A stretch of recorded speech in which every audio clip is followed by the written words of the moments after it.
Hi there, and welcome to Pregnancy and Postpartum TV. Today we're going to be talking about the most asked question that I get, which is which diet is best for weight loss? And so today I'm going to cover the 4 diets or meal patterns that have scientific research or evidence-based to help with weight loss or weight management. So I'm not actually talking about a diet. A diet is a short-term solution that does not work in the long term, and we definitely want to focus on a lifestyle, a sustainable weight management regimen that is going to work for you long term. How many people do you know that have done something extreme and short term, and then once they go off it, they gain the weight back again, and they end up going yo-yo, up and down, up and down? So that is not what we're talking about today. So the 4 meal patterns or lifestyles that have scientific evidence are: number 1, the low-calorie diet or lifestyle; number 2, the ketogenic or keto lifestyle; number 3, the Mediterranean; and number 4, the plant-based. And I'm also going to comment on intermittent fasting just because I get tons of questions about it. It's a hot topic right now, and so I'm going to chat a little bit about that. And so most importantly, I'm also going to chat about which one is the best for you, or how do you decide which lifestyle is the best one for you. And so there are metabolic advantages to certain lifestyles over other lifestyles. So depending on whether you have a risk for cardiovascular disease or diabetes, or whether you have high triglycerides, there is a little bit of variation in the benefits of each. In terms of weight loss, they actually, if we're looking at a meta-analysis, so a meta-analysis study is a study of all the little studies of the different diets. And so yes, that there are individual studies that show keto is more effective than low calorie and Mediterranean is more effective than low fat. However, when you look at all of the studies together, all of the lifestyles or meal patterns actually come out in the wash, and it shows that diet or lifestyle can produce about an 8% loss, and they're very similar. So we're going to talk about then, if they're all similar, how do you pick the best one for you? So if you're new to this channel, everything that I do, I always have a summary. So you can go down to the description box below and you can grab a summary of everything that we talk about today. So the 4 different lifestyle or diets that we're going to talk about. And I also have a sample meal plan for each one if you're trying to decide and look at the different foods to see which one you would enjoy the most. And for those of you who don't know me, my name is Jessica Pumpel. I am a registered dietitian and a certified diabetes and bariatric educator, as well as a CanFit Pro fitness professional. And so some of my other videos you often see are pregnancy and postpartum fitness as well. If you've just had your baby and you're still breastfeeding, I also have a freebie or a free gift below that talks about weight management without reducing your milk supply. So you can go ahead and pause and grab that if you're breastfeeding and hoping to lose weight after baby without affecting or decreasing your milk supply. Of course, I will put in the disclaimer that lifestyle and diet and what we eat is only one part of weight management. So you may have heard me just mention that in the meta-analysis study that look at all the studies, that diet and lifestyle is really only affects about 8% of weight loss. And so that's why we also talk about cognitive behavioral therapy, psychotherapy, and all of the other parts that go with diet. But really, learning what to eat is just one part of weight management, and actually the other parts of it, sort of integrating it into your lifestyle, being able to make it sustainable and work for you, is actually a much more challenging part, which is something that we focus a lot in my programs. So before I dive into the specifics of each lifestyle or diet, I did want to comment on how each one works. So there is a lot of myths or misconceptions about how, especially the ketogenic diet or the different lifestyles work. And so you'll hear things that say like ketogenic diet makes you burn more fat or burns fat faster, when actually research very clearly shows, there's lots of evidence to show that each of the meal patterns work because they allow a calorie deficit, or they allow someone to take in less calories than they're burning, creating a calorie deficit, which allows for weight loss. So, the number one factor in choosing a lifestyle or choosing a diet is going to be which one you enjoy the most and is sustainable for you. And it's that simple. So, if you are someone who enjoys high fat foods and more protein in your diet, and you think that you can do without a lot of the carbohydrates and grains and starches, then maybe ketogenic is a good option for you. Or if you enjoy a lot of fruit and vegetables and whole grain, and you think that you could do without a lot of meat or fish, then maybe a plant-based diet is a better solution for you. So really, it's going to be figuring out which one is going to fit in the best to your lifestyle, which one can you enjoy and sustain long term, because weight management really is a long-term solution.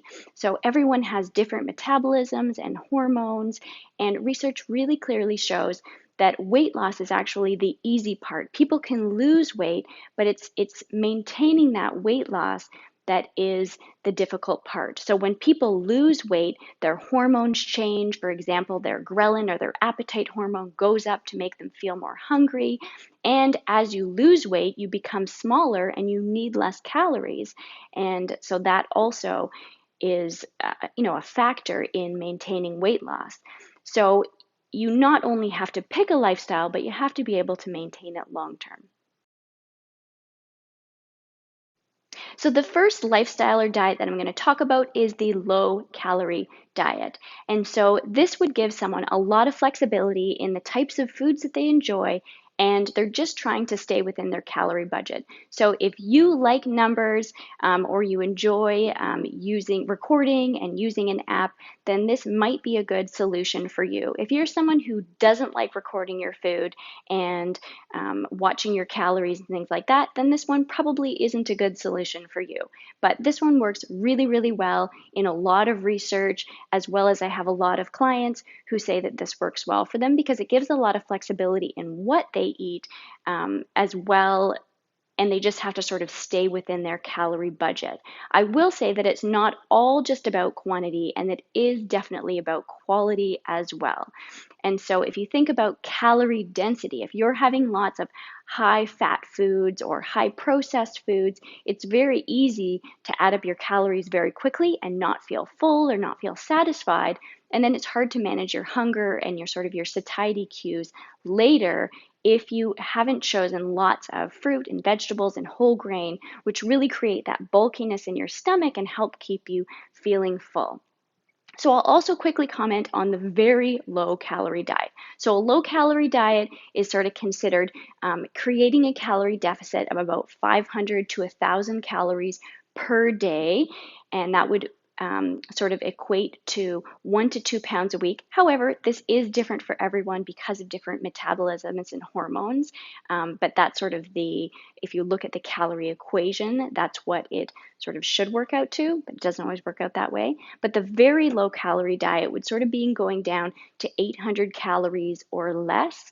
And it shows in the short term that a very low calorie diet is more effective than a low calorie diet. So we're talking in 3 months. However, at 12 months, when we look at the research, it's no more effective than just the low calorie diet. So because again, we're looking at a long-term solution, not just a short-term quick weight loss solution, the low calorie diet is just as effective as the very low calorie diet. So really no reason to torture yourself or put yourself through that really strict regimen, because in 12 months, it's probably going to work out to be the same anyways, because the very low calorie diet is probably going to be too difficult to stick with in the long term. So it's a little bit difficult to put together a meal plan for a low calorie diet because it can have a large variety of different foods and you can include the foods that you enjoy. But I will put together a sample menu of some calorie smart foods that are going to be delicious but also help keep you full while being sort of low in calories but high in volume and nutrient dense foods. So the next meal pattern that I'm going to talk about is the ketogenic diet or the keto diet, which is very popular in the media right now, and a lot of people are having success on it. The research does show that it is equivalent to the low-calorie diet and can produce weight loss and help with weight management in the long term if people are able to stick with it. It is certainly not for everyone, and you really have to enjoy the types of foods in a ketogenic diet to be able to maintain it. However, some people do really enjoy these foods and they do have success on it. So a common sort of balance of the macronutrients is about 30 grams of carbohydrates per day. So it is very low in carbohydrates. And then about 1 gram per kilogram of protein per body weight per day. And then you want to get about 20% of your fats from saturated fats, and then you want to get 80% from poly and unsaturated fats. So most of the fats are coming from the healthy fat sources like avocado and olive oil and flax oil, etc. The metabolic benefits of the ketogenic diet are that it can lower triglycerides as well as the LDL cholesterol, which is the bad cholesterol or the unhealthy cholesterol, and it also can help with blood glucose control, as well as it can increase the HDL or the healthy cholesterol. So when someone is eating the ketogenic diet, their body goes into a state of ketosis, and the fuel source moves from the main source being from carbohydrates and moves to the main source being from fat. So ketones can build up in the body to unsafe levels. So a lot of my clients are using what we call a precision extrameter, which is a quick blood test that can measure the amount of ketones in your blood and just make sure that you're actually staying in ketosis, but also staying in the range and you're not having too many ketones build up in your system. So a typical ketogenic diet would have meat, fish, eggs, cheese, butter, cream, nuts, avocados, and the healthy oils such as olive oil, avocado oil, flax oil, as well as the low carb and low calorie condiments can be used, for example, vinegars and mustard, and the low carbohydrate vegetables, especially the green leafy vegetables, but also vegetables like broccoli, onions, tomatoes, peppers, to name a few. So if you think that the ketogenic diet is something that you might enjoy doing and you want to use it as a tool for weight management in the long term, head down to the description box and you can grab a summary of the lifestyle and a sample meal plan. The next dietary pattern that I'm going to talk about is the Mediterranean lifestyle. The Mediterranean lifestyle I love because it has a really high adherence rate, or generally clients find it a lot easier to follow in the long term, and so that adds to long-term success, of course. So the Mediterranean diet really consists of whole grains, lots of fruit and vegetables. There's a focus on healthy fats, especially olive oil, as well as avocados. There is a little bit of animal protein, but the focus is really on fish and the omega-3s. Nuts and seeds are also encouraged. Water is the main beverage that's encouraged, but also a little bit of wine is included within the lifestyle. Activity is encouraged. And so, again, the Mediterranean lifestyle has equivalent weight management benefits, but people tend to really enjoy it and be able to stick with it in the long term as well. The advantages to the Mediterranean lifestyle are cardiovascular disease, so there's reduced risk of cardiovascular disease, as well as there's benefits for people with diabetes, as well as there was a large study done of women, and 46% of women who ate the Mediterranean diet or lifestyle aged more healthfully. The next meal pattern that I'm going to talk about is the plant-based diet. Again, I'm talking about lifestyle, not a short-term diet. But there is a huge body of evidence that shows that a plant-based diet is very effective for weight loss, as well as reducing risk of cardiovascular disease, diabetes, and of course, obesity. So a plant-based diet is often used interchangeably with vegetarian or vegan, but really what we're talking about when we're talking about a plant-based diet is a very nutrient-dense diet that focuses on plants, so fruits and vegetables and whole grains, and minimizes not only meats, but a lot of those processed and unhealthy foods. So vegetables, either raw or cooked, fruits, nuts, beans, lentils, tofus, and seeds are also encouraged. In 2006, Burkow and Bernard reviewed 87 studies on the plant-based diet and found that it was very effective for weight loss or weight management, as well as reducing blood pressure, heart disease, diabetes, and of course, obesity. The biggest downfall to a plant-based diet is that people often find it very hard to stick to in the long term. So they have a hard time of thinking if they don't have meat, what are they going to eat for a meal? And so they have to learn new meals, new cooking methods, and really adopt a whole new lifestyle to make it sustainable in the long term.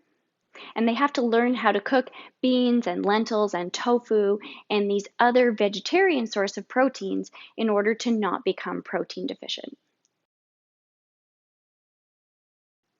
There is a misconception or myths out there that a plant-based diet is not protein sufficient, so that it doesn't provide enough protein and that there needs to be meat in the diet. And the research clearly shows that people can get adequate and enough protein in their diet with plant-based diets.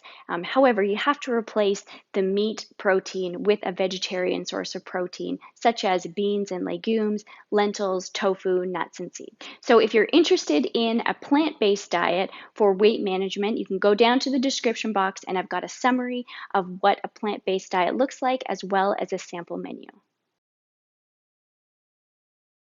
So like I said, I'm going to comment really quickly on intermittent fasting because I get a lot of questions around this. There are lots of different variations to what intermittent fasting is, but a really common one is a period of 16 hours of fasting or not eating, followed by an 8-hour period of feeding time or period of time when you would eat. And so there's a lot of myths out there around why intermittent fasting is effective. You'll hear that it increases metabolism and can change body composition. So intermittent fasting is helpful to maintain dietary adherence. So if you're limited to eating only 8 hours a day, some people find that they train their body and their brain to really not desire food outside those hours as much. So it just helps them allow to stick to their calorie deficit easier than if they were sort of allowed to eat any time of the day. So the largest systematic review of studies was done by Simon et al., and it found that the intermittent fasting is equally effective but not more effective than consistent calorie reduction. So it has similar reduction in body weight or weight loss and similar change in body composition. And also the same benefit for blood sugar improvement or glucose reduction or insulin sensitivity. So if you are someone who you're a breakfast skipper or you can go for long periods without eating, then intermittent fasting might work for you, not because it produces a metabolic advantage or it can change your body composition better than the other lifestyles can, but it really can sort of allow your brain to compartmentalize when you're allowed to eat and make it easy to maybe not overeat at times that you would. So it just is another way to allow someone to adhere to staying within a calorie allowance.